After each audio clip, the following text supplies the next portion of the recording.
महर्षि अगला प्रश्न है कि महाराज जी आजकल सब लोग लड्डू गोपाल जी को लेकर क्यों घूमते हैं? अच्छा। क्या ये भक्ति है? परम पिता को शुद्ध अशुद्ध सभी जगह प्लास्टिक की टोकरी में लेकर के चलते हैं। देखो, इस पे तो हम बोलेंगे नहीं, कारण क्या, क्योंकि ये भाव भक्ति है। हम भक्त का अपराध नहीं करना चाहते, किसी का भाव। मीरा जब आई है वृंदावन में तो ठाकुर जी को संग लेके आई। मीरा जब वृंदावन में आई, आज भी मीरा के ठाकुर जी मीरा के मंदिर में है, अपने संग लाई है। और मीरा में जहाँ भी जाती अपने संग, यहाँ तक कि ससुराल गई अपने संग ले गई, और मंदिर में जाती मीरा अपने संग रखती, और जब वापस मायके आई तो वहाँ संग लेके आई, और फिर जब वृंदावन में तो मीरा अपने संग लेके आई। और भक्तमाल में कितने ऐसे उदाहरण हैं जो संत वहाँ बटुआ कहते हैं, बटुआ शब्द, टोकरी ना होकर बटुआ, तो अपने माला में रखते थे, बटुआ लटका करके। यहाँ तक कि कई संत मुख में अपने सालिग्राम रखते हैं। अब मुख से ज़्यादा पवित्र क्या होगा। संत चंद्रहास जी की कथा थी भक्तमाल में, मुख में यहाँ पर जहाँ पान रखते वो रखते तमाकू, यहाँ सालिग्राम रखते। एक संत हमारे यहाँ आश्रम में आए, वो सालिग्राम को अपने आँख के अंदर रखते, इतने पतले सालिग्राम, छोटे से पतले बिल्कुल पत्ता सा, वो यहाँ करके अपनी आँख में रखते। भी आए थे आश्रम में संत, वो अपनी आँख में रखते हैं। और चंद्रहास जी की भक्तमाल में कथा अपने मुख में रखते हैं। तो इसलिए भक्तों के बारे में बोलना बिल्कुल मना है। पता नहीं कौन किस भाव का भक्त है। भक्त अपराध ना हो जाए, वैष्णव अपराध ना हो जाए, उनकी भावना है। अब आप कह रहे तो कहीं तो झूठा, हमारे यहाँ संतोष है।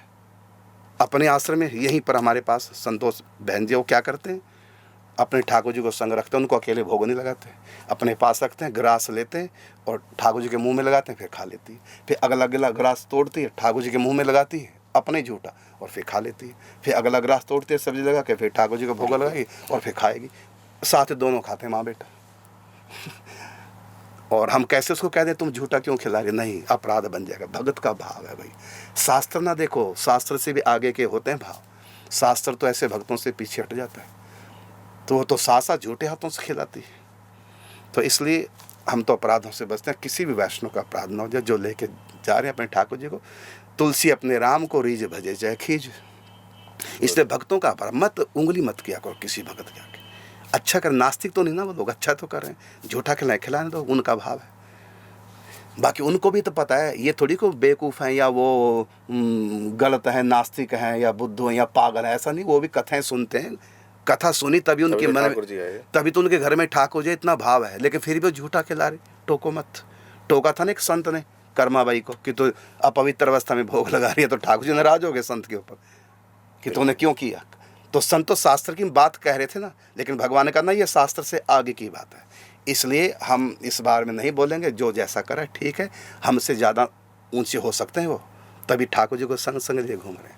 और नाटक भी कर सकते हैं, ये भी हम नहीं कहेंगे कोई भी किसी भाव, लेकिन ना उंगली नहीं उठाना, भगवान नाराज हो जाएंगे।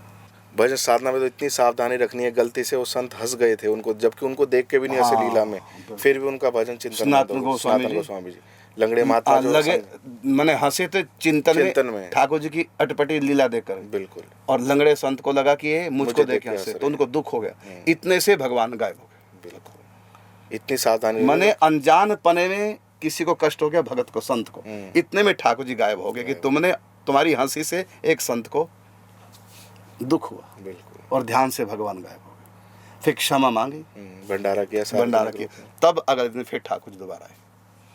ये बड़ी सावधानी की बात है। इसलिए बात बात में ना कहीं गलती ना निकालो। बिल्कुल। यदि तुमको गलती लग रही है, तुम्हारा अपना दिमाग सोच है गलती लग रही है, तो आप मत करो गलती। आप मत ठाकुर जी को संग सब जगह रखो, आप ना रखो, क्योंकि आपको गलत लग रहा है। उनको क्या पता क्या लग रहा है, उनकी बात उनकी।